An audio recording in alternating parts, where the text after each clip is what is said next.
Good afternoon. My name is Farmer Ed. I've been gardening since 1984 here in the community gardens in Torrance. This afternoon we're talking about how to plant strawberries in an elevated garden box. Planting strawberries in a raised bed, what they consider a raised bed, where your garden's been raised up above the level of the soil.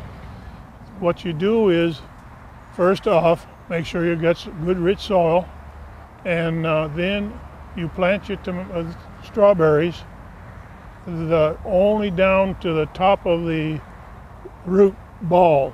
You do not bury the whole strawberry plant.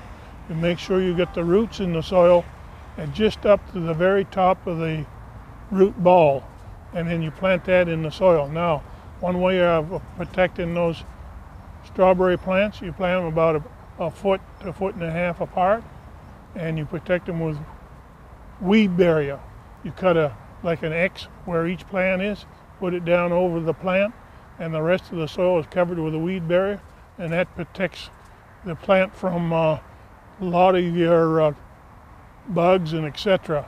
And also stops the weeds from growing among your strawberries and keeps your fruit off the soil.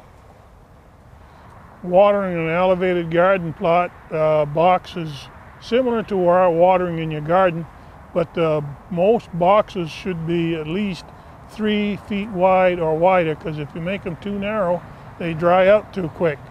I use a soaker system with a battery operated timer, which you can get at most of the garden centers.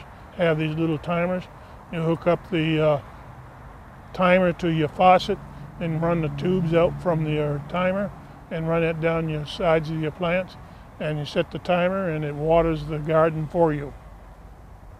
If you don't have this watering system, you're going to water by hand, you probably should water a minimum of twice a week in normal weather, but if it's really warm, you should water them at least 3 times a week, and make sure you water them so that the water is at least 1 inch penetration into the soil.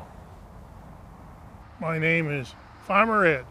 This afternoon I have explained to you how to plant your strawberries in an elevated garden box and how to water them.